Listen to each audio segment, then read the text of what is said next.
All right.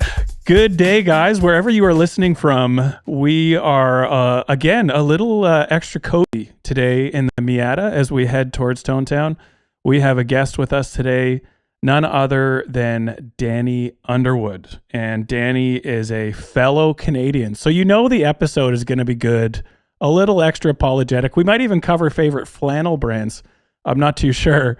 But Danny, why don't you say hi and kind of tell us a little bit about where you work, what you do, and do you even play guitar, or are you what do you do in the music industry? Yeah, sometimes I think I don't play guitar, and I just kind of like it's not even dabbling; it's just surfing the wave of electric noise. Yeah. Yep.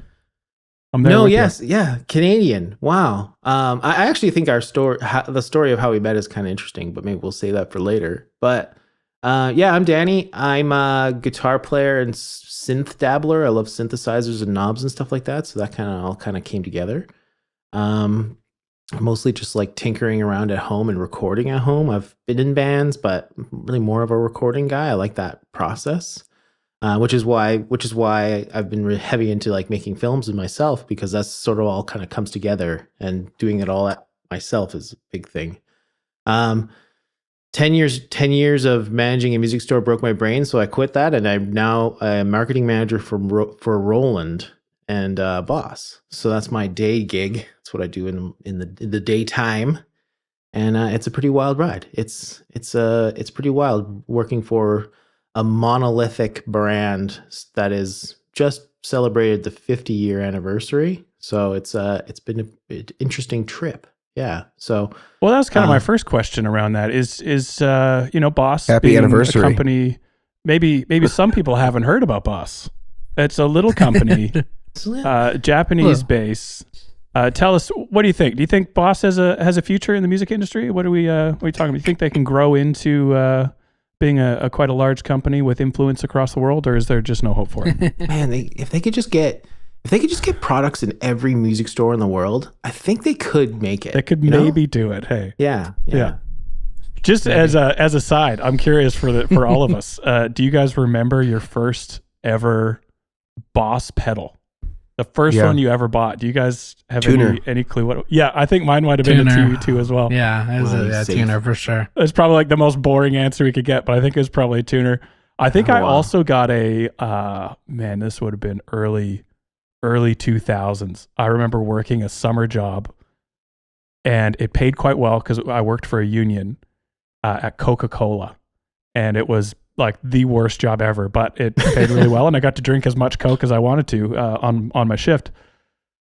And I finished that, had all this money and no bills and no responsibilities because I lived at home. I was in high school, and this is what you do. Perfect. So I went to Long and McQuaid, a like Canadian. Mm-hmm. Would you say, Danny, like the equivalent of kind of Guitar Center for America is kind of Long and McQuaid for Canada? It's like if Guitar Center, if Guitar Center was clean most of the time, that would be Long and McQuaid. Yeah. See, I don't have any experience with Guitar Center, so this is new to me. But it's like it's the store across Canada. There's always a Long McQuaid in all major cities. And so I went to Long McQuaid with all of my summer money, and I just bought a bunch of Boss pedals. I had no idea what they did. I just bought them because I'm a guitar player. I need Boss pedals. I got a DD5, a CE2, a Metal Zone, of course. And then I think, an OD1 or something, somewhere the distortion. Then I got a couple other pedals from other brands. But I would just go home, turn them on, and flick knobs. And I was like, I didn't know what chorus did. I didn't know how to use a delay. I just was like, they make me sound different. That's kind of fun. And that's my first big memory of Boss pedals. Wow. And obviously I have now learned how to use them a little bit better. But can I ask, Danny, for you, how did you come to work at Boss/Roland? Is it okay if we just say Boss for the rest of the episode? Since sure. Yeah. Roland. Mostly applies. Yeah.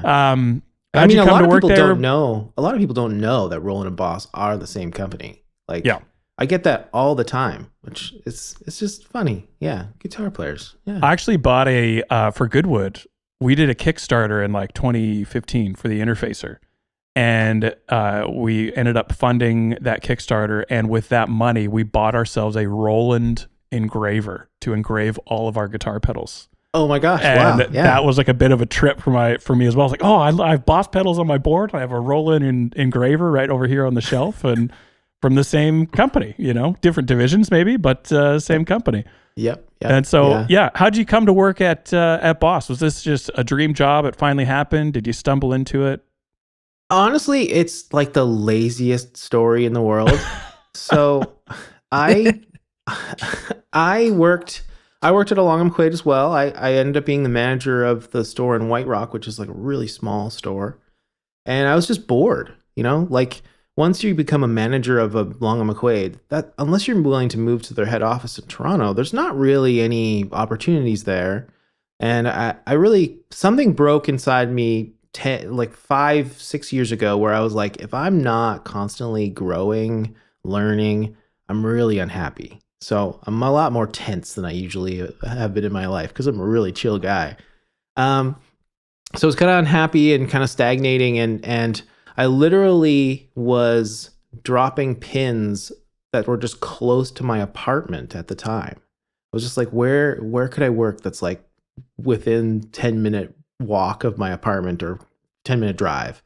And Roland has an office at the time around 10-minute walk from where our apartment was. And I was like, oh, well, I know most of those guys from being manufacturer reps coming through the store and whatever. So I just sent them an email saying, hey, if you're looking for anybody, let me know. And a year later, the CEO at the time was like, hey, are you still looking for a job? And they just put me in. I took a downgraded position in inside sales just to get my foot in the door. And then they realized that I'm not an idiot. And I guess that's how I'm managing the marketing department in North America, which is weird to say. Is that what you put on your resume at the very top? Just not an idiot? Yeah. And that kind of got you in the door there. Yeah. Totally. Well, it was funny because, and I say this all the time. They're like, the question was, what do you want to do at Roland and Boss? And I said, all I want to do is talk about gear that I love and sharing that enthusiasm with people. And it sounds like a cheesy thing to say in an interview, but he was like, and then that was it. Yeah. So now everyone listening has an inside track on how to get a job at Roland. Yeah, just walk there. Just walk in and be like, hey, can you hire me, please? Yeah. I don't want to totally dominate this interview. Brian and Mason, do you guys have any questions? I've got my whole list here. I could go all day, but I don't want to be that guy. I was so with being part of the marketing, the team and stuff with like the IR2 that came out. I have a lot of people that I've been putting on. I have one too over here sitting in my demo tray, and I'm curious from like the marketing side, have you guys seen a lot of sales with that new pedal? Because I think it's awesome. It sounds really great. I was really surprised by like how nice the USB-C connection interface stuff was. So I'm curious, like, have you guys seen a lot of uptick in sales for that? Yes. I think we're back ordered to high heaven on those. Oh, really? Yeah. But I mean, we're like, so the way the development process works for Boss is, we have certain stages of it. So the engineers will show us it, get our thoughts and stuff like that. And to our detriment, we constantly underappreciate how iconic the Boss compact pedal is. Like, we get really technical when we look at it and we're like, yep, it does this and this, cool. But as soon as you put it in a compact pedal, it's an immediate, just like visceral reaction to people that they just want it. It's such an impactful design in music history, right?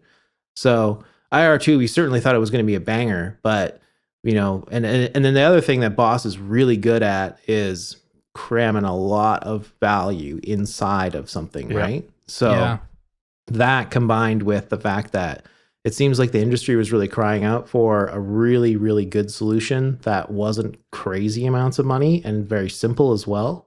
Like, we're really careful to make sure that the compact series of pedals are simple. Like, you shouldn't need a manual to operate a compact pedal, right? So IR2 kind of fit that bill. Yeah. If someone just wants to dive in, right?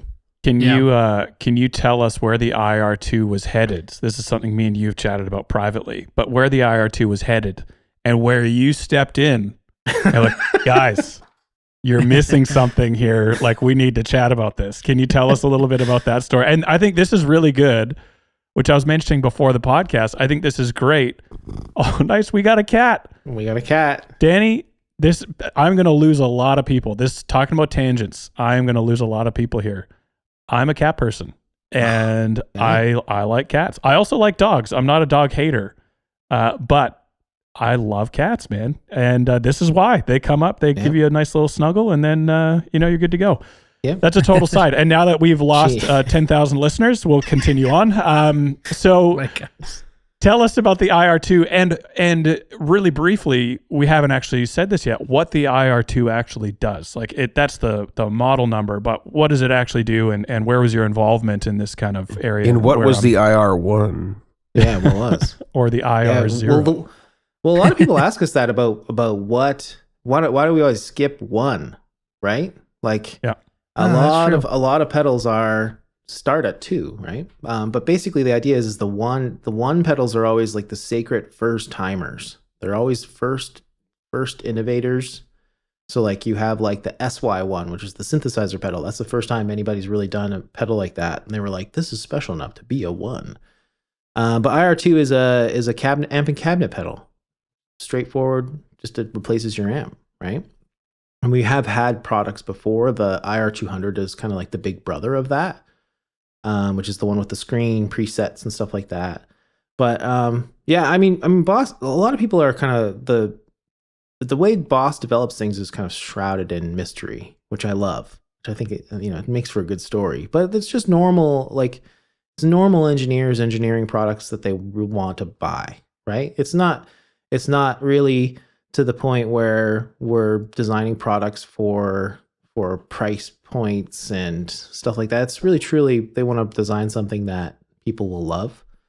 And IR2 is no different. We wanted to make something that it was affordable, accessible, and sounds great, right?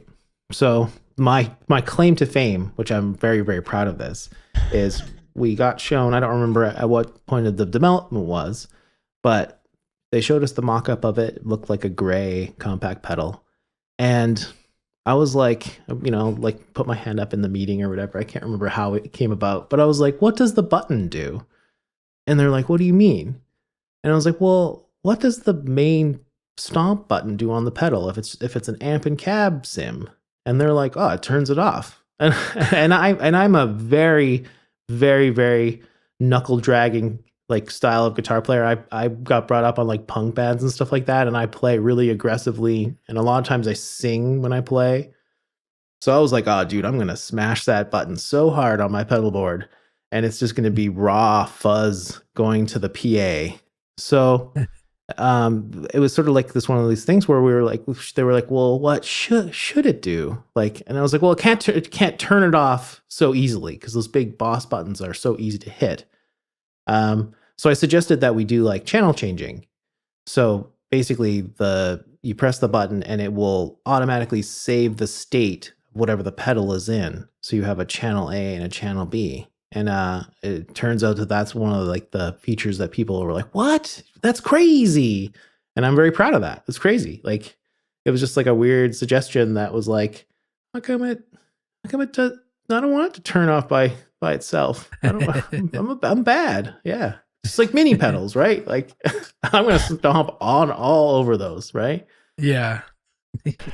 I love that. You're the channel changer. But with the IR2, you can turn it off. You just have to hold it down, right?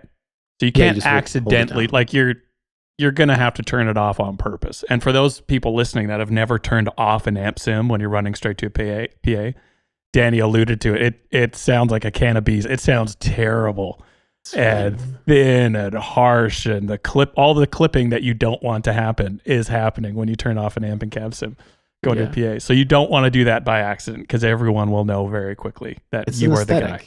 Yeah. It's an aesthetic. Yeah. That's cool. That's very cool. I have to be honest, guys. I have yet to play the IR2, although I have not heard. It's come up in many conversations, many emails with people. I've not heard anyone say anything bad about it. It's always been talked about very positively. And I think, and I'd be curious on your take on this, Danny, but us as guitar players, human beings, we see an amp and cab sim for, what is the IR2 roughly price point? Where's that at? $199. $200? $200 US? Yeah. So we see something for $200 and then we see something from a competitor for $400. You don't even need to play it to know that inside of you, the $400 one is better. That's how it goes. That's how we perceive, prices and value things. And the IR2, again, I haven't played it myself yet, but the IR2, from everything I've heard from people, holds its own. And it does a really good job. It's compact, like you said. And I don't know. I'd be curious. You play a ton of gear, especially on your personal YouTube channel, which we'll chat a little bit about later. But I know you're probably a little bit biased on the IR2, but with amp and cab sims, kind of how are you feeling about it versus what are some of your other favorites at the moment with amp and cab sim and where do these kind of stack up? Right. I mean, it's a rabbit hole that I've been down for a very, very long time. I'm sure most of us have been down this hole for ages, but I've had iPad rigs that were simulating amplifiers and stuff like that. And there's so many great products on the market these days. I think the reason the IR2 can sound better is because there are so many less options, right? I think I suffer personally from option paralysis quite easily. I mean, I have a chorus pedal that I've set it. I literally have set it, and I've never changed the knobs ever. I'm like you found your chorus sound, and that's it. That's it. Got it. Right. Yep. So I think I'm very susceptible to option paralysis. So when you start having lots of screens on your pedal board and stuff like that, I think I can get it a little bit this isn't rock and roll. I don't want to do this. Right. I think simplicity is really nice. It has the same knobs as an amplifier, which is really good. And you can just focus on just finding something you want and go. But that being said, we had an artist reach out to us being like, hey man, I want one of these IR2s. And Brian, him, Aaron Marino, very good friend of mine. He's the boss. He's one of the boss guys in the US. He was like, dude, you have an IR200. Why? He's like, it's literally the better product in every way. He's like, what? Is it? It's just kind of a funny thing. People see the compact and it's such a visceral reaction to seeing that compact. They're like, I gotta have that. But there is a big brother model that is around that $400 price point that does a lot more, right? So people are funny. It's a really funny thing. We've talked about this before on the podcast that the things, I think this might be, I'm going to butcher this, but I think Mason, this is something you said at one point, that the things to survive the apocalypse are going to be cockroaches and Boss compact pedals. They are indestructible. They are unbelievably tough, long lasting. There's just really not much to improve upon them. They're just such a great size. I don't know how they came about or if you know any of that history or backstory, Danny, but I don't know if there is a better enclosure design out there than the Boss Compact. I mean, historically, it's kind of an interesting thing. And I think other people on the YouTubes have covered the history of Boss and stuff like that. And totally. One of the things that I think is kind of funny is that it did break the industry at that point. Right? 1977, you're looking at, big box electro-harmonics, those style of products. And then all these manufacturers like MXR and us started to come in and really change the industry. They put a lot of iconic companies in jeopardy because of the way we manufactured things. And I often talk about it in the same vein as like a Strat. It's weirdly cocky that they just nailed it and then they never changed the design for the rest of time. 70 years later.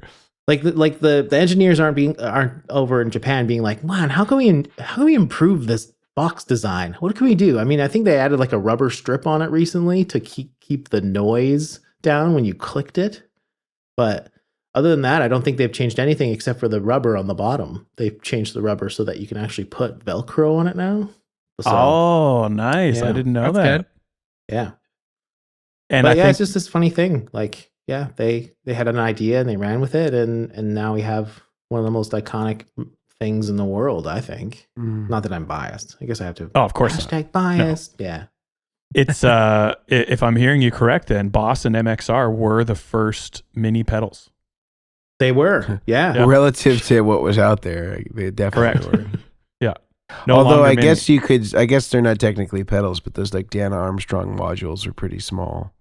Oh, That would right. be- Yeah. You'd put in onto your guitar, like the jack on your guitar, and then your cable would feed from that module into your pedal board or your amp. But they had no like foot switch or anything like that. It wouldn't live on your pedal board. Right. I do actually want to get into the mini pedal thing and some trends that maybe rub you the wrong way, Danny. Before we get there, though, I want to throw it to Mason, and Mason's going to tell us about a couple of the sponsors that make this podcast possible. Thank you, Grant. And thank you again, Danny, for being here. I wanted to speak to you about the Guitar Sanctuary, Texas's premier guitar store. Whether you're looking for pedals, amps, or guitars at multiple price points, our friends over at the Guitar Sanctuary have them, including some of the Boss pedals that we may speak of today. Head over to theguitarsanctuary.com. Check out what they have to offer, or go and visit them in person in McKinney, Texas. You may very well see the great Andy Timmons there, who is often a patron of the store. Great shop, great products. Go over there and check them out. Secondly, our friends over at Neural DSP are offering our listeners a special code to get 30% off. I'll say that again, 30% off any plugin available on their website at neuraldsp.com. This will not apply to anything that is new for the first 90 days, but then following that is then available to all customers. And the really cool thing about any of you who have purchased plugins from Neural before or plan to purchase some is that the update that is coming soon to the Quad Cortex will allow you to migrate any of your pre-existing plugins for amplifiers onto your Quad Cortex, just giving you even more flexibility. Also, I should mention, you now have the ability to edit your Quad Cortex on your computer. And this is something that had formerly not been something that you could do. This is a great way to just improve the workflow, allow you to be able to manipulate all the parameters right there on your desktop or laptop. A really, really great feature. So head over to neuraldsp.com, use the coupon code Chairmen, get 30% off, whether you're looking for the new Morgan Amp Suite, Soldano SLO, the Corey Wong package of clean DIs, clean machines, all sorts of Dumble-inspired clean stuff. Really, really great, wonderful plugins. Go check them out. Love it. Back to you, Grant. So, Wow. Danny, you have done and continue to do some very quirky and fun to watch videos on YouTube, like Oh, no. gear related, like right down, basically, if you're listening to the podcast, it's kind of, and play guitar, it's kind of in your vein. And I love it because it's not the typical gear review. Like, it's entertaining, it's fun to watch, which I know you do very much on purpose, but it's a really good time. But you recently did a video, and I might get the name wrong here, but it's something to the effect of 5 pedal trends that drive you crazy, or 5, something like that. Am I getting anywhere in the neighborhood? So the YouTube thing is you have to have a bit of a face on the thumbnail, but also you have to capitalize words in the title. So it's Of course. the 5 worst pedal trends. my You gotta bad. capture that click. Clickbait. right? See, Yeah. and this is why I'm failing right now. Is I need to capitalize. You need a better YouTube Thank you face. for that. Yeah. I type everything in all caps, so it seems like I'm yelling all the time. It's super easy. It is one thing whenever I interface with you, Brian, via text, sometimes even on the phone. It's like, why is this guy yelling at me all the time? What have I done? And so you did the 5 worst pedal trends, and there was quite a bit of overlap, which made me pretty happy. There's quite a bit of overlap with what we have chatted about, whether it be on Chairmen of the Boards or on our individual channels. Like, it seems like a lot of the things that would drive me or us crazy on the show also kind of frustrate you as well. Do you want to go through, like, firstly, is the video resonating with people? And can you capitalize? Why don't we chat a little bit about what your take on the 5 worst pedal trends of all time are? And we can just kind of support each other through this one trend at a time. Let's offer some support to each other and the listeners here. Wow, this is a very safe space. I really hope it is. Yeah. Well, I mean, Grant, you've met me in person. I'm not a negative guy. I'm really positive, and I think this is my Canadianness, like, leaking out of me. I'm not here to make enemies. Yep. But it stemmed from a conversation I was having on Instagram with, like, a little group text with a few other content creators. And I think it was pedalboard of the days, Andy's idea. He's like, man, you should do, like, worst trends. He's like, ugh. And I was like, well, what would the worst trends be? And I wanted to always obviously come from it from, like, a positive angle. But some of them do grind my gears. Oh my gosh. Like, mini pedals. What are we doing here? Like, what's happening here? Why would you say minis? Why would you say minis? What is it about them that drives you crazy? So with minis, I don't think I have as strong of an opinion of mini pedals, but I think a lot of times I'm a huge UI guy. I truly think that, like, UI is why we love individual pedals over multi effects and stuff like that. Like, it's the user interfaces. It's such an important thing. And when you start to miniaturize things, you have to lose functionality and you have to suffer the user interface of the pedal. And man, I stomp all over those things, those mini pedals. But it was just a funny, like, I knew that being the first one would set a lot of people off. And I think there's a lot of things that stem from that. Like, there was a lot of comments that were like, oh, I buy I love my EP booster from Exotic Effects and he's like, it's because it's mini, I can leave it on all the time. And I'm just, like, holding my tongue because I'm like, man, pedals you leave on all the time are also one of those trends that I'm just like, like if you need to leave this pedal all the time, maybe you should relook your amp or something like that. If this little thing gives you the goods and whatever's missing, like, I'm a very, like, I think it was like a Tom Morello interview where he was talking about how every pedal on his pedal board, I want to be, like, as extreme as possible. I don't want, like, subtle things on my pedal board. And now you're offending people. That really resonated with me. Yeah, it really resonated with me. Even though Tom Morello, bless his heart, like, he has a very specific style. It resonated with me. Like, he's like, oh, he always, like, parrots the same story of how they got the record contract and they went to Guitar Center. They bought the craziest guitar effects possible. And he's like, that's my rig forever. So I was kind of like, oh yeah, like, I kind of resonate with that. Like, every pedal on the pedal board should make an appreciable difference. So that was kind of like, I was kind of biting my tongue on that one. I was like, mini pedals you leave on all the time. I think this is where I'm not going to disagree with you. Oh, but you would be frustrated at how I run my board. And the reason being, I do my best to where my skill set is currently at. I do my best to get a good sound between guitar and amp. And then I'll throw in something like a classic example, like an RC booster. I'll put that somewhere close to the beginning. And that, for me, I love the EQ on it. I love what it does. I run the gain very low, but for me, it's just like that 5% that I couldn't get out of my amp. I'll get from something like an RC booster or a Kingsley Squire preamp. Love those as well. Local guy. Local. What's that? Yeah, exactly. He's 15 minutes down the road. Yeah. Amazing company. And so I definitely have always on pedals on my board. And whenever I always I always think to myself, like, man, I should really just turn this thing off for a bit, you know? Cause like I feel this pressure to not have always on pedals on my board, whether it be maybe a yellow compressor from Diamond or RC booster or a preamp or something. And whenever I turn it off, like, man, that sounds flat. It just doesn't sound as good as when it's on. And so I could see personally, for certain mini pedals, like a Moore yellow comp, which is a copy of the Diamond comp, I remember playing the first time I played the Moore yellow comp, like, this thing sounds great. Like for a cheap, and air quotes, a cheap pedal, I could totally leave this on all the time and be really happy with it. But I think where I get frustrated with mini pedals is for me, the whole sales pitch, and we've chatted about this a bit before, is save space on your board. Like you can fit more effects on your board. Right. Yeah.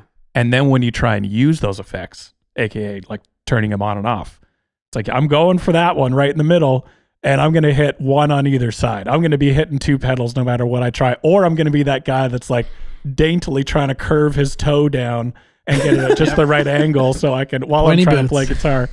Exactly. I need some pointy boots or something like that. But yeah, I definitely, I'm sorry to say, Danny, I don't know if, again, you may walk out of the room. I am an always on pedal guy for as little as possible, but I do have pedals. I turn them off and I'm not happy.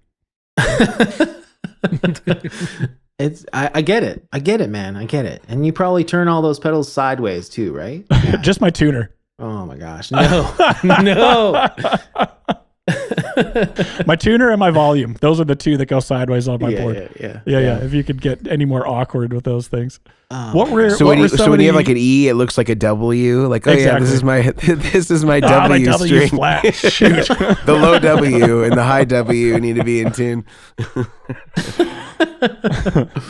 Yeah, but I just can't do the sideways pedal thing. It hurts. It hurts. Really? My poor little brain. Even if you could get a smaller board by putting a pedal sideways, you wouldn't do it. I can't do it. That's the line in the sand.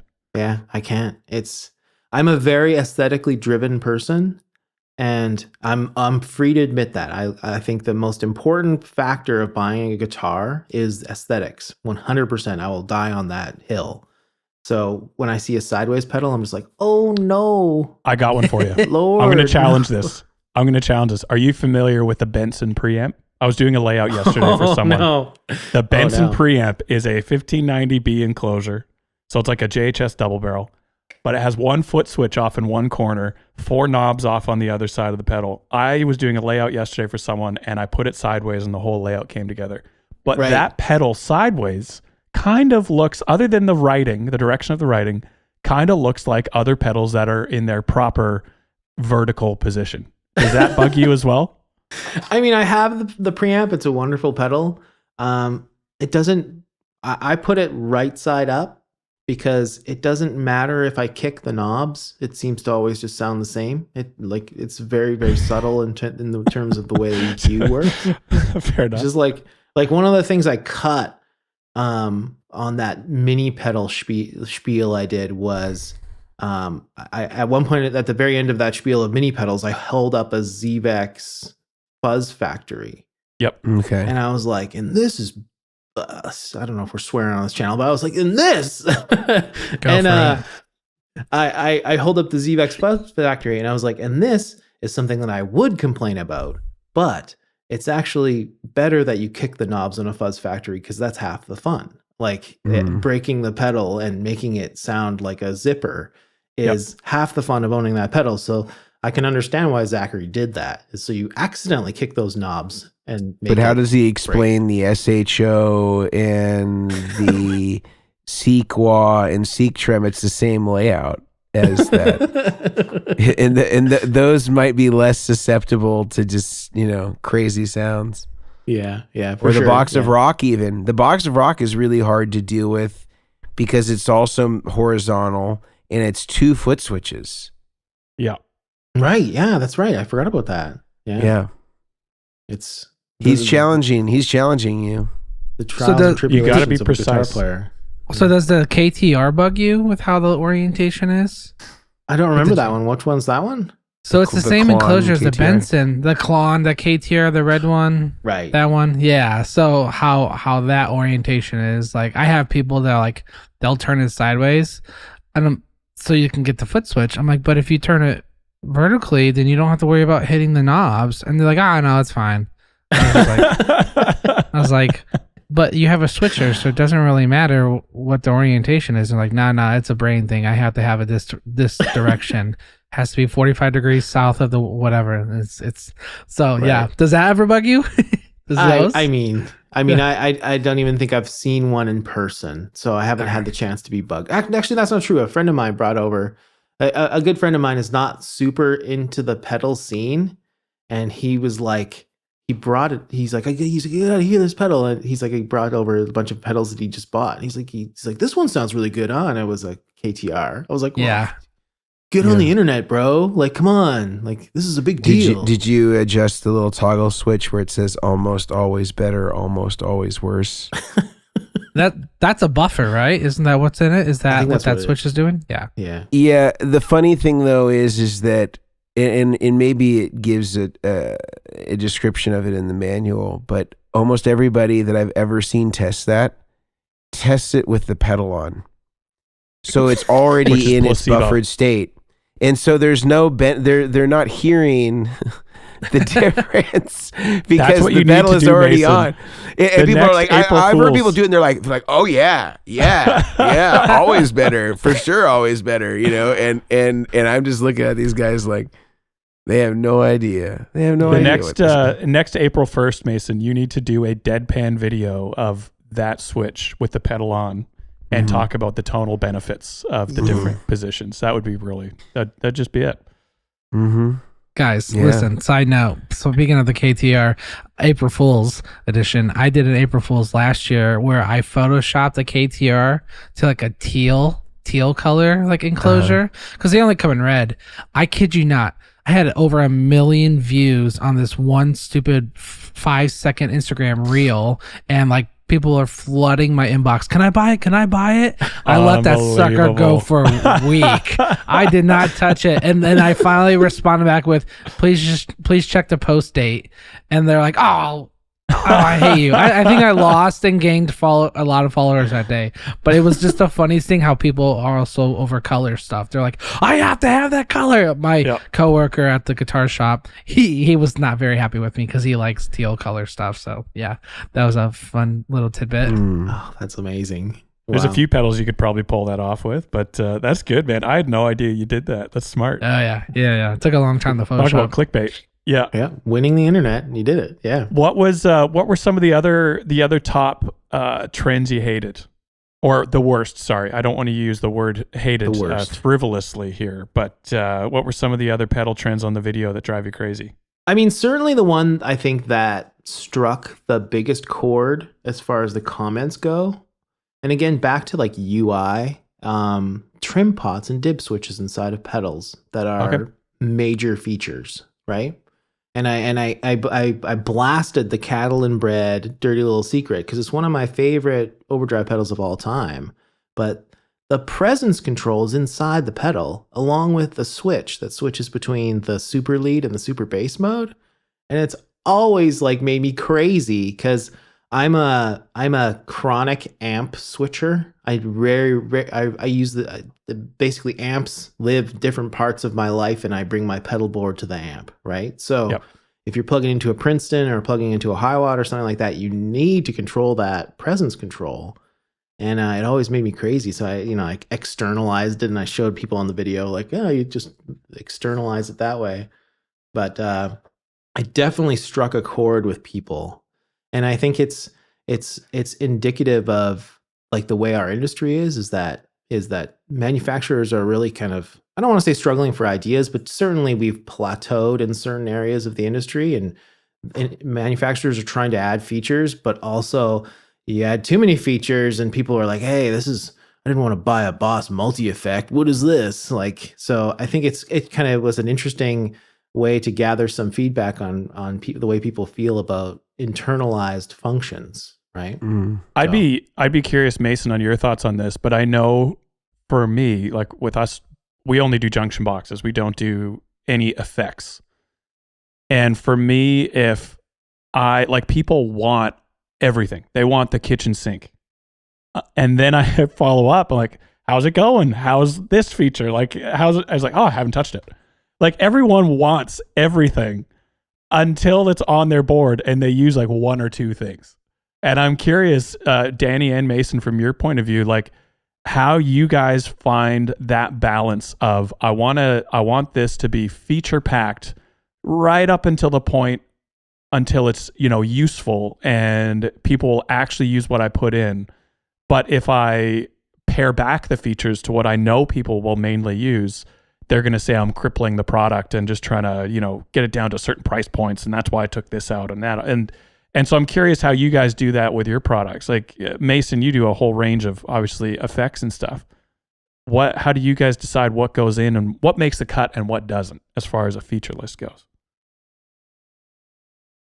On our small size enclosures, this is the smallest that we make, the Vertex Boost, and I just know that the threshold for this is 6 knobs. I know that we can't fit any more than that. And so I try to limit, and we could actually do 2 foot switches. Like we have a design right now where it's got 6 knobs, and then these foot switches are basically spread out as far as they can be physically on the circuit board and still fit in the enclosure.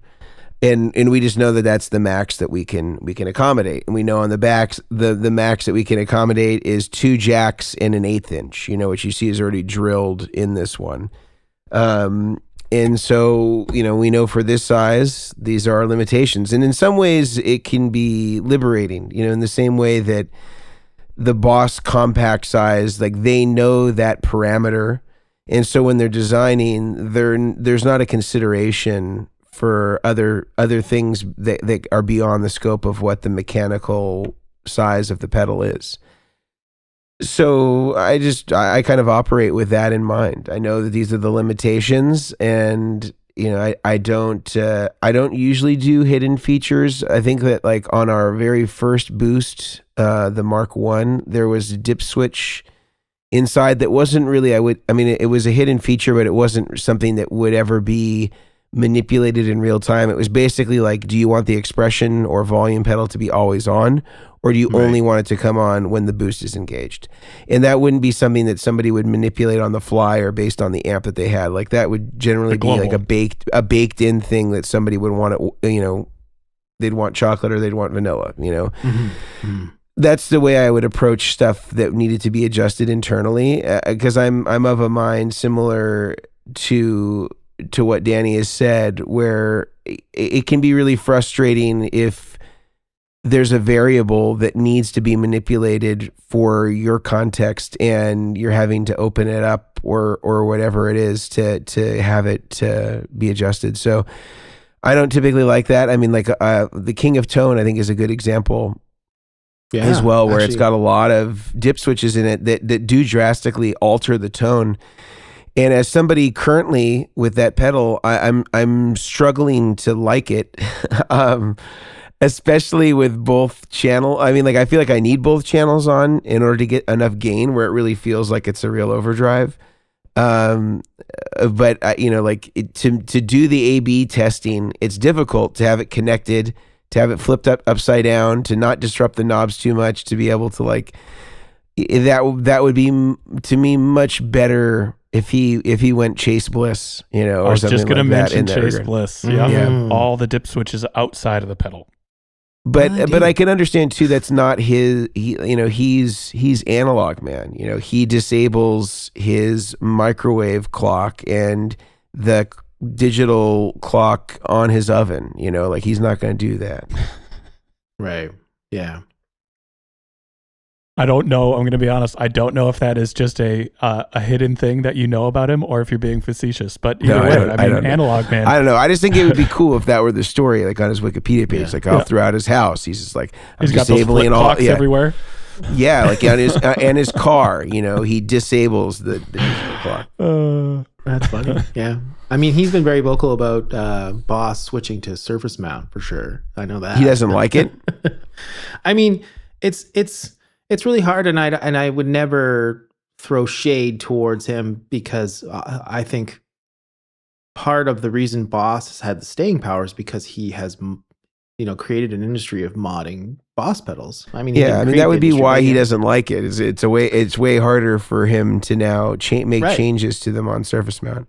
Yeah, so when he he's pretty vocal about like, don't send me surface mount ones. You can't do them anymore. And I don't know if he's actually said they're inferior or not, but it's sort of like, man, like, I'm sorry, like your business, like this is super biased. The way you're saying this is really tough. Like, welcome to the internet, right? You can't charge people to mod pedals anymore. I'm so sorry, right?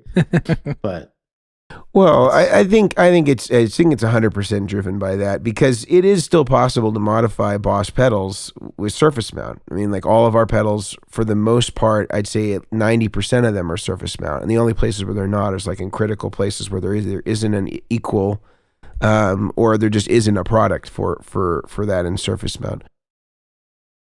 But it's totally possible to mod, and there are people that still do it. I think it's just like he probably had fixtures for the way that they did their through hole stuff, right. And they're like, we don't want to start from ground zero again. It's hard work. But I mean, I would say we've had this conversation a lot on this podcast about, there are a lot of people out there that have been influenced potentially by, I'm not saying that Analogman said this, I don't know if he said this, but have kind of shot down the idea that surface mount is a quality alternative, and it's just not true. Like I would say that pedals now that are surface mount, and most of the big brands are way more consistent than they've ever been, because it's a way tighter tolerance. It's a lower noise if done properly. And the bad examples are examples of bad engineering. It has nothing to do with the surface mount components themselves. Like you can make a bad pedal or transition something from through hole to surface mount poorly, and people will have the impression that the X factor was the surface mount and not the designer. And I can tell you that it is not anything to do with the surface mount. So 100% the issue would be an engineering issue. That's really interesting. Yeah. I mean, Boss kind of gets a lot of that flack with switching over a lot of our legacy products to surface mount. And it's just like one of those marketing problems where it's very it's very difficult to articulate to the lowest common denominator why you did a thing like that. That like someone who's like, I don't know anything about building pedals, but all I know is surface mount's worse. And like talking to that customer and being like, no, actually the concern is that the workforce where Boss pedals are made, they don't get really trained in through hole anymore. Like it's such an advanced manufacturing process in Malaysia or China or wherever products are made now, right? Like the workforce is not necessarily trained on that type of technology, right? It's old. It was like when I wanted to go to electrical engineering school and I was talking to like the intake guy, and I was like, he's like, oh, how come you want to do electrical engineering? I was like, oh, I want to learn how to build tube amps. And he's like, well, that's like day 2 for 30 minutes, and then we're moving on. Like, it's like, no.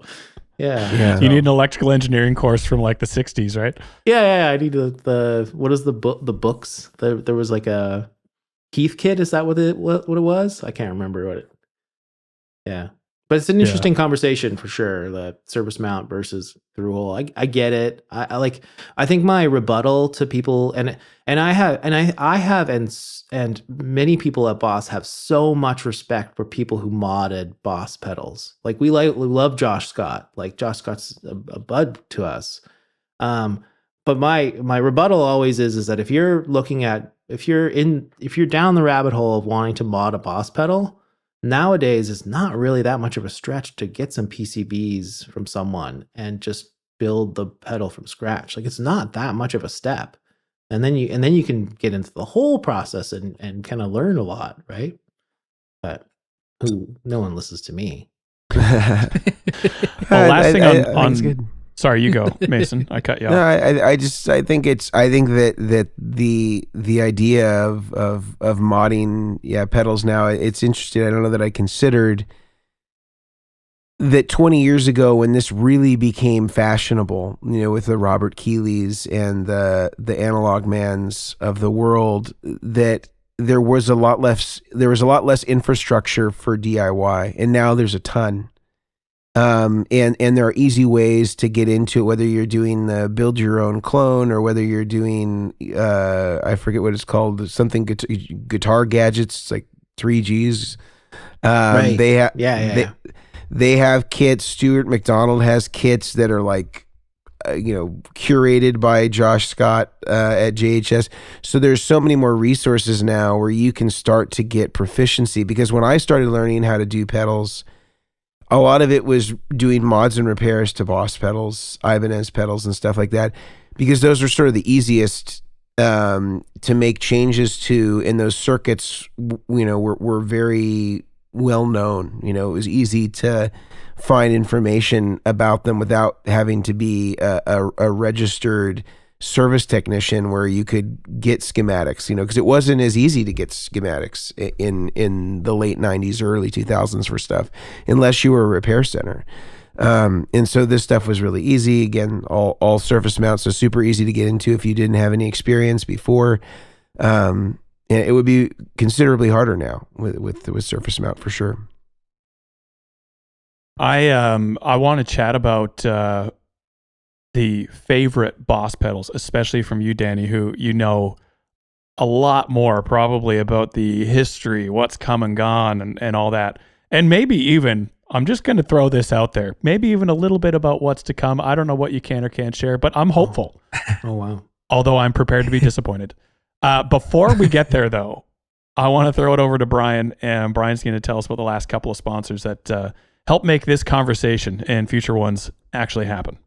Yeah, absolutely. Yeah, so we're so grateful for our sponsors and everyone that's involved, and we're especially grateful for the guys over at Mono Creators.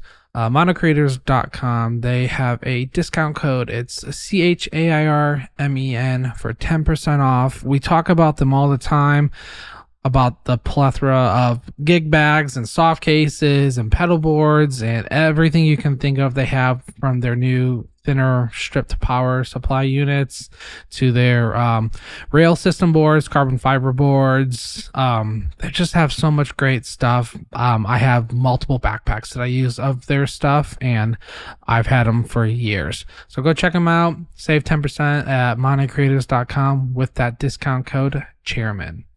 And then I always say it. I always say they're simply the best because they are. I literally just got an email from Brad this morning of an order of some MIDI connectors I needed. So it's the guys over at Bestronix or btpa.com.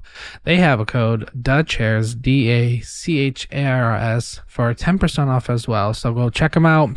They have MIDI connectors, cables, square plugs, DC 2.1 millimeters, looms. They have everything. They build. If you've ever been on their social media, they build hundreds. It seems like hundreds. I could be wrong. Hundreds of quad cortex redundancy racks. So they got all the gear. They got all the stuff to do it. Go check them out. You won't be disappointed and save a little money. Love it. Thank you. Yeah, it's nice, the weekly chat with Brad. Hey, you always asking nice. Brad what you got, what part number do you have for me, and he always delivers. He's like, I have a quick question. I'm noticing Danny's shirt here. Is it saying "No Huey, no news"? No Huey, no news, no thanks. It's a very old Instagram meme shirt. Love it. Love that. I love Huey Lewis in the news. What can I say? Yeah. Power of love. Yep. Great guitar tones, and I can't remember the guitar player's name. Chris Hayes. Chris is Hayes, his name. Right. And if anybody knows Chris Hayes, or Chris Hayes, if you're listening to this, I want to interview you for the guitarist behind. So if anybody can connect me with Chris Hayes, I know his brother Kevin, who's the drummer who plays with Matt Schofield and Robert Cray, but I don't know Chris. So maybe you need to order one of those shirts, and then on the notes section on checkout, it's like, hey, Chris, if you're packing this order, would love to have a chat and see if that works. So speaking of guitar tones, we're obviously most of the people listening are going to be either playing electric, acoustic, or bass. And Boss has, they've been doing their thing for, before any of us were born. And hopefully long after we're all gone, Boss will still be going strong in the industry. They have put out so many pedals, so many iconic sounds that, other companies, whether you know it or not, have, taken those schematics, those ideas, and done their own take on Boss pedals. But Danny, out of everything Boss has put out, what are some of the staples that live on your board or you frequently come back to? What are your maybe top 3 best of Boss pedals from the ages? Do you have anything that kind of comes to mind, or are you just like, nah, not a Boss guy? Wow, yeah. I mean, one thing that came to mind when you were saying that is that you don't realize how many products Boss releases until you work for them. Yeah, I believe and then that. You're like, oh God, what have I done? Yeah. Because they hit a lot of different industries. Like we make mixers, we make everything. So there's always something coming out. But to me, the staples of Boss. I mean, I always joke about how the Tube Screamer is a clone of the OD1, which you could argue that is very, very, very, very similar of a circuit, even though the circuit is fairly straightforward. So you got your SD1s and your DS1s. I think DS1, I wouldn't put it as one of my true favorites. I'm a BD2 man. I love the Blues Driver. I think the Blues Driver is like the unsung hero of Boss in the late 90s. Mm-hmm. Like it proved that Boss was listening, which before it seemed like Boss was like just like one of the things that's interesting about Roland and Boss is that the slogan is "We design the future." And if you want to design products that are the future, you have to look past what people are asking for and what you think people want, right? So the design process for Boss and Roland had been very closed off for very, very many years of guys kind of like toiling away and trying to figure out what do people want, what do people not know they want, right? Yep. The Blues Driver was an answer to the boom of blues rock and stuff like that in the early 90s, like the Joe Bonamassas and stuff like that. And I think the Blues Driver is like the unsung hero. Absolutely. But, I mean, we've made millions of them, and you can't fault the Metal Zone for anything at all. I unironically love the Metal Zone. I think that's a good way to put it. Unironically love it. Yeah. Do you run it dimed in all of its clipping kind of craziness, or do you run the Metal Zone? Because I owned it years ago before I knew how to dial in a pedal, and so in my mind, I don't think the Metal Zone is usable. Although I've seen videos on YouTube where people have done like blind tests, and a lot of the sounds I really liked was a Metal Zone, but I think it was the knob stack where there's multiple EQs on each knob. The concentric thing. Yeah. That when I had even less of a clue than I do now, that really intimidated me. So I found it hard to dial in a sound. So tell us, for all of those listening, this is like the pedal. How do you pull a sound out of the Metal Zone that is not ironic? Like that is just, this is actually usable. What do you do? How do you approach it? This is my time to shine, isn't it? This is it, man. This is going to outshine the IR2. Okay. This is what your new legacy is. Okay, so the reason that the Metal Zone is so misunderstood is because you're giving people a parametric EQ without explaining really like the implications of the Q control and everything like that, right? So my trick with the Metal Zone is to kill the treble as low as you can go and use the Q control as your treble control. So you move the Q to the higher frequencies and you boost the mid control is now basically like a high mid treble control, and you'll get some really good results. And then from there you're just dialing in level and gain. Yeah. And so my history with the Metal Zone is vast. That was my first pedal. And I bought it along McQuaid. And I didn't really know how to use it. And my first recording I ever did was a Metal Zone direct into the microphone input of my Dell computer. No amp sim, nothing. Just Nothing. Metal Zone into DAW. I have the recording too. I am happy to share that recording with you guys. It is good. It's really good.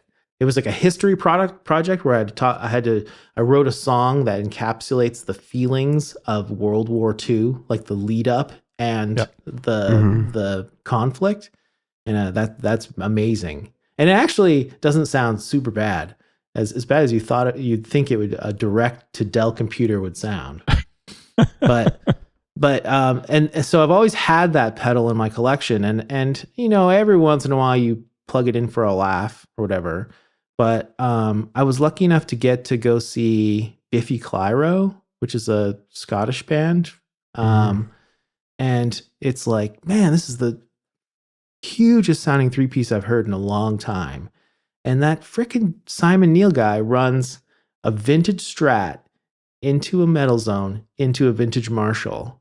It's like the most, and it's a great live tone. It's so good. And I think there's like a deep dive from like that pedal show of those guys going through his rig and talking about how much he loves the freaking Metal Zone. And the tone of that guy's guitar is amazing. So it's just a matter of how you use it and what you're after. Clapton also used the Metal Zone in the 80s. Has it been around that long? Yeah. I had no idea. We might be thinking of the heavy metal.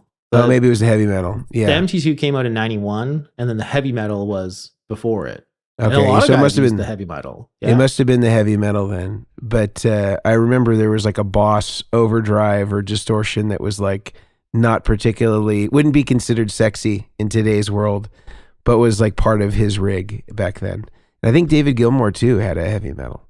Yep. I'm a huge Gilmour head, and he used the heavy metal for like 1984 and up, I think. Was so there's precedent for the word metal as associated with Boss pedals. Not being used by metal bands. Right. Yeah. Well, the heavy metal is basically like a big muff style pedal with a crazy EQ. It's a really weird, like it's like super sweepable EQ. And basically, like if you dime all the controls, which is what a lot of guys will argue is the only setting you're allowed to do on a heavy metal, there's actually quite a significant amount of signal boost that happens. So it's like overdriving the circuit. So it's quite a fascinating pedal that I don't understand, unfortunately. This is making me want to go buy a Metal Zone just to see if I can now get a sound out of it. Because if I saw that rig you're just talking about, vintage Strat, Metal Zone, into a Marshall, I'm like, oh, he rehoused that. There's no way that's a real Metal Zone. Like my first thought would not be he's actually using a Metal Zone. But I need to change my opinion. I think obviously I am biased in the negative direction towards the Metal Zone. I don't think I've ever seen, and this is not that I've gone searching, I don't think I've ever seen someone use it without kind of, giving a little bit of a smirk out of the side of their mouth. But, obviously it has its place. And I think I need to go and buy one and actually spend some proper time with it into a tube amp and give it a fair shot. Yeah. And I'll let you know what I find. I have a funny story. Actually, it's ironic that you're talking about this exact thing. I not made a joke. I wanted to see if people basically, the don't judge a book by its cover kind of thing. I wanted to see if one of my friends would do that. So I grabbed the Metal Zone, and I think I grabbed some other distortion pedal for some other company or whatever, and I made it look like I had that company's pedal plugged in, but I really had the Metal Zone plugged in, and I was playing through it. And I was like, how does this sound? He's like, that sounds amazing. And he starts messing with it. He goes, why isn't the gain working? And I went, it's actually this one. I pulled out the Metal Zone, and he goes, Are you freaking kidding me? And I said, no, I wanted to do the test. So from there, him and I sat down in the room, and we just did this like, why, how? I'm like, you just got to tweak it. Like it's very funny that you guys are talking about that exact thing. I was like, yeah. He goes, I wouldn't have thought to do that.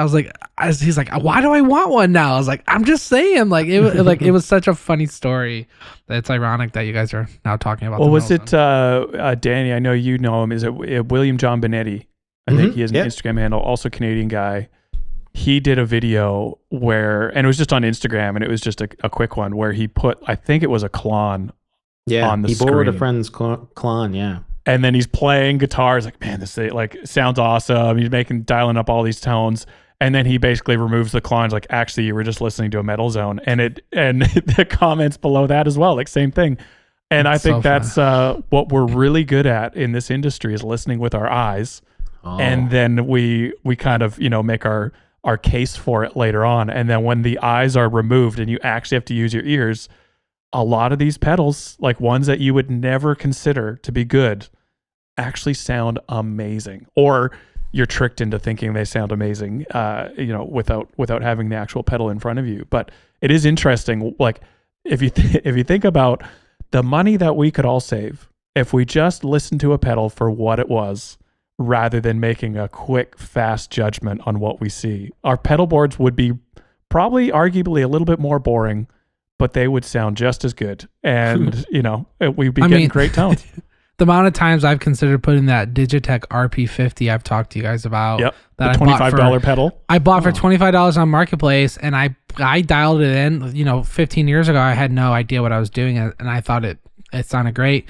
But now I didn't realize how I was running it. But I was able to dial in sounds for it, and then yet again, I threw it on Instagram. People were like, that sounds so good. And, I do those little switch videos. So I like snap my fingers and the board disappears and it's just this RP50. And people are like, that's the amp. That has to be just the reverb. I'm like, it's amp, cab, compression, boost, reverb, delay, everything's in it. And it was such it's I've considered multiple times putting it on my board just to see the comments of what people would say. Yeah. Or let alone next time you play in church, just bring your RP50, plop it down on the stage. Volume pedal.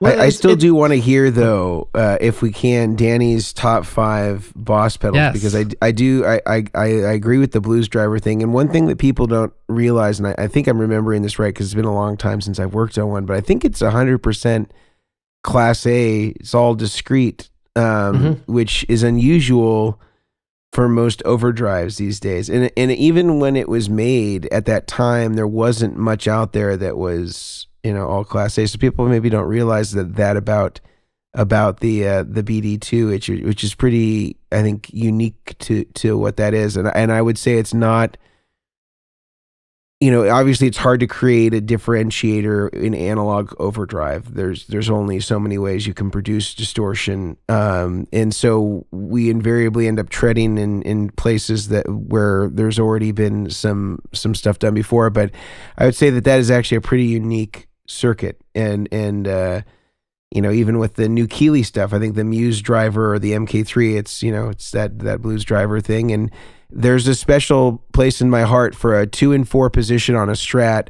There's probably no better overdrive than a Blues Driver. I think that's one of the best sounds for a 2 and 4 position, where you kind of lose some of that output and you maybe you get some quack, but you maybe lose some sheen, and that BD2 can kind of put it back for you. Mm-hmm. Yeah, well said. Very well said. Yeah. Blues Driver, man.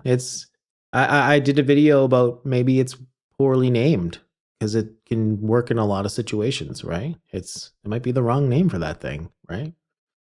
But I mean, that's kind of the cool thing about Boss is that, they're a highly trained, skilled engineer team. So they're doing stuff. They're trying to do stuff a little bit differently. Like DM 101 is probably my newest top 5 of Boss. Is the analog delay machine we came out last year. I think it was last year. Time moves differently these days. I think that sounds about right. Yeah, last year. Yeah. Took years to make that thing not have it took years to make it sound perfect. Basically, they took a long time to develop that thing to make sure it was really well done. It was a game changer product, and they kind of nailed it. I really think that way. They should do it with Chorus, though, where they really do a CE1, in that style enclosure. Man, wow. No, I can't. I was gonna be all coy and funny, but no, I can't say anything at all. But yes, you're right. Absolutely. They should. Okay. They should. No, don't read into that deep. I'm not reading into it. No. Yeah. Yeah, there's definitely not mock-ups on my computer that I scribbled myself. No.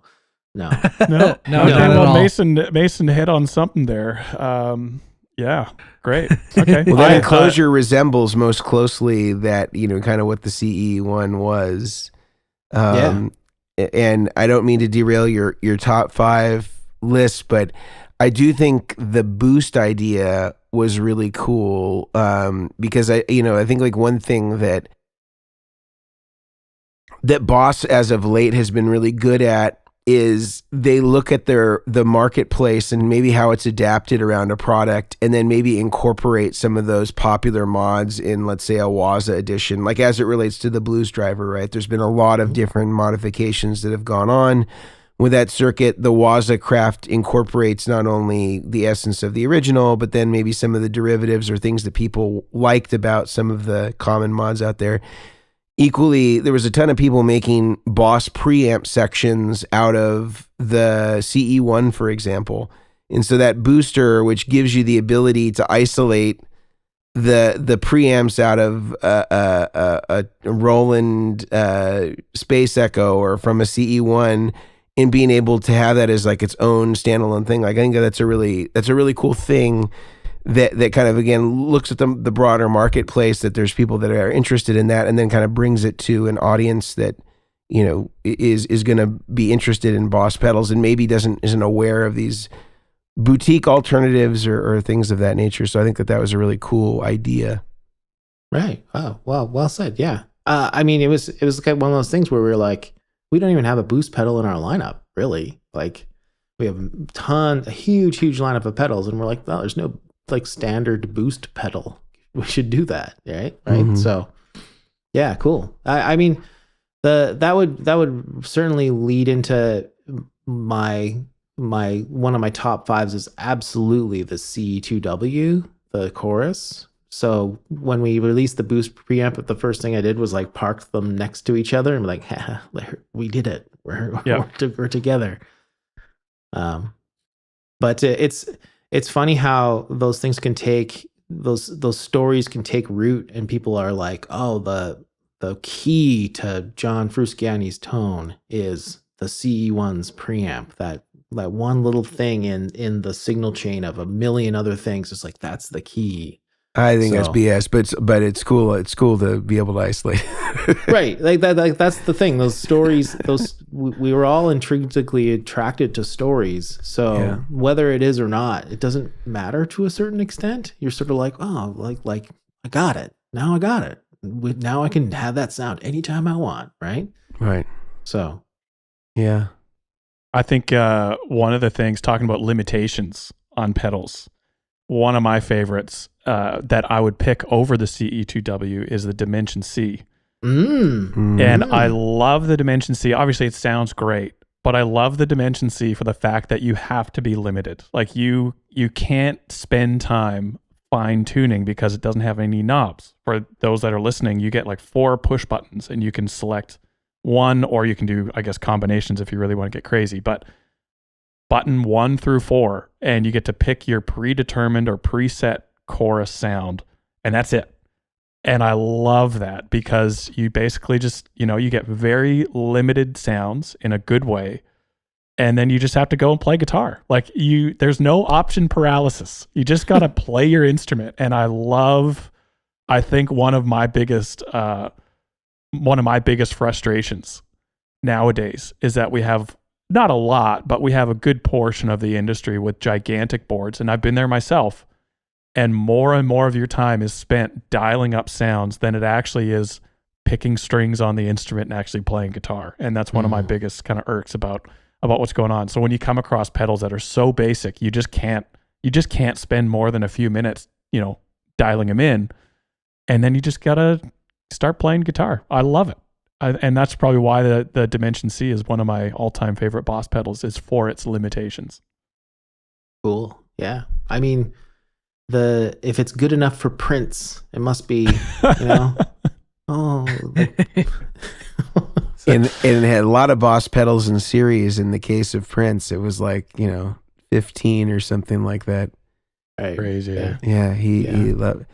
And One that other brings up pedal a whole that I other think conversation about buffers. Yeah, if it's good well, enough for Prince, then there's another tangent. Sorry, I cut you off, Mason. You go. no, I think that another pedal that's really cool that I've really been getting into lately from Boss is the VB2. And I have Absolutely. an original one here on my pedal board. But we just did this video with this session legend named Michael Thompson, and he played on a lot of these like 90s powered ballads, from your countrywoman, Celine Dion, in particular. And I understand that she's French Canadian, and that's, it's basically a different world, from British Columbia. But, nevertheless, that Boss vibrato is all over that stuff. And he always has it in the unlatching, selector position. And then I'm watching him, because part of the video is we're interviewing them and we're talking about the kind of like let's say the 10 songs that are most emblematic of their careers.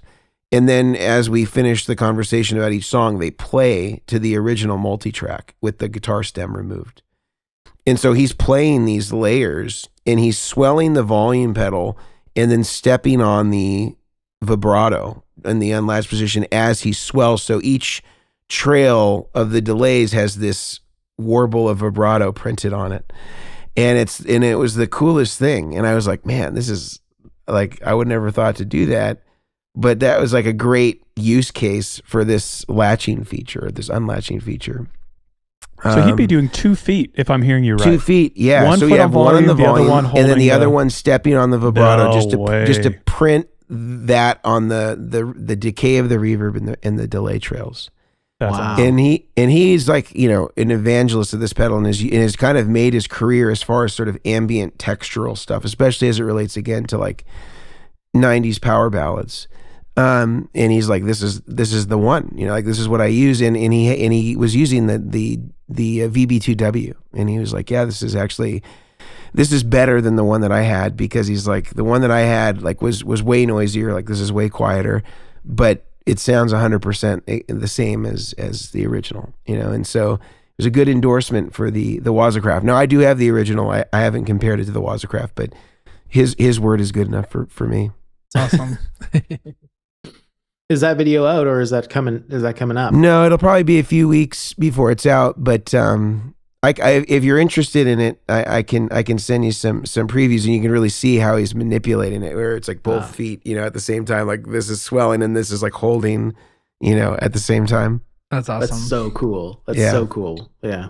I'm stressed just hearing about that. Like I find it hard enough just to focus on playing my guitar, let alone using both feet at the same time. Yeah, It's, you have to be sitting. It would be hard to pull off standing, I think. and you need a robust volume pedal if you're going to do that as well. Yeah, you would.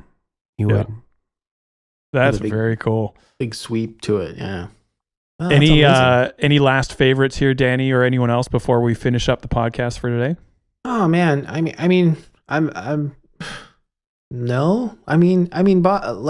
I'm certainly, like I always say, that the weirdest people that I deal with are the people who have no Boss pedals on their pedal board and who have all Boss pedals on their pedal board. And yes, Prince was weird, but I love it. I love the industry that we're in, and I think variety is the spice of life. So I don't ever want to seem like I'm Mr. Boss only, but there's some slappers there that just have become staples in my pedal board. The BD2, the CE2 very rarely leaves. Although right now I think I have the PH2 on my pedal Phaser. board. That Yeah. phaser, the green one? Yeah. I've been thinking about my pedal board, and while I really love like modulations that are subtle, like the choruses and the vibratos and stuff like that, but I always forget about, well, as soon as I start playing with a band again more, I need more like effects that scare the band a little bit, like the whammy. The whammy is Some more like extremes. the all time, like you're goofing around at a practice and you're just like screwing that whammy down. But I was like, what phaser do I have that can go as slow and as deep as possible? So you just like ride that low E and you're just like, yeah. So You don't want the underwater sound? yeah. So PH2 Love is a sleeper, I think. Yeah, it is. It is cool. It is cool. One other one that I really love that I don't think gets enough love is the tremolo. The TR2. And I feel like that is so due for a Waza edition. Firstly, many people don't know this. It is one of the few analog tremolos that exists in the marketplace. There are very few analog tremolos that exist. Almost every one of them is digital. And the only drawback I think that I've ever had with the TR2 is that with the depth up high, you can lose some volume. And then there's a lot of mods that address that. People, for the longest time, Keeley had something and Analogman had something.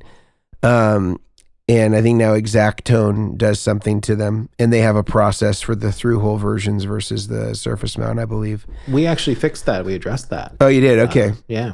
Okay, so subsequent versions then have that, but don't have an individual volume control though, do they? No. I think they just adjusted it slightly. Yeah, just a little up. Yeah, well, because it's modulating the volume, there may be some difficulty in being able to nail it exactly. Like they maybe increase where the baseline was, but I would still imagine if you're going full depth, you're going to lose some output because otherwise you'd be boosting the signal a ton just to get it to unity. But nevertheless, that is an excellent tremolo and is what I use on all my boards. I think it's still one of the best sounding tremolos out there. And again, I think it's deserving of a Waza edition. It's very, very good. Yeah, maybe. I'm very curious to see what the next year looks like for what you guys have got cooking. The things you can't tell us about right now that you're just sitting there like, just you wait. Just wait. I'm excited to see what comes. Yeah, the CE 101. I'm ready. Yeah. And I'd like to be very clear. I cannot hint towards anything at all. So we can't do that. We're not going down that road. No, it's okay. I'm just putting it out there. I'm just putting it out there as a wish list. Into the ether. Yeah. Yep. Certainly. Yeah. But I mean, that's kind of what the fun part about my job is that you never truly know. Like Roland and Boss have kind of fought the idea of doing like reissues and stuff like that as well. And the Wazacraft was a way to like, we want to respect the past, but we don't want to do the exact same thing, right? So, it'd be interesting. TR2 would be cool. I think personally, as a flanger-holic, I'd love to see a Waza flanger eventually, but I am not the guy to blow that. The BF2. Oh, grossly. I don't want to say underrated, but the secret is out, and I see the prices starting to climb. Like it's just a great flanger. But you never know.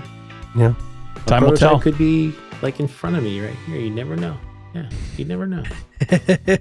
Yeah. Well, Danny, thank you so much for joining us today. So much fun having you on the episode. We'll make sure the video, especially of the 5 worst pedal trends, is at least in the bottom section here of the show notes, and people can check that out as well. But thanks for your insight. Thanks for having a chat. This was a lot of fun, and hopefully we can have you on again sometime in the future. Oh, thanks, guys. Thank you for being so welcoming. Of course. Oh, this was a ton of fun. All right, guys. All right. We'll keep squeezing into the Miata, head a little further towards Stonetown, and we'll see you guys next week. All right. Bye. See ya.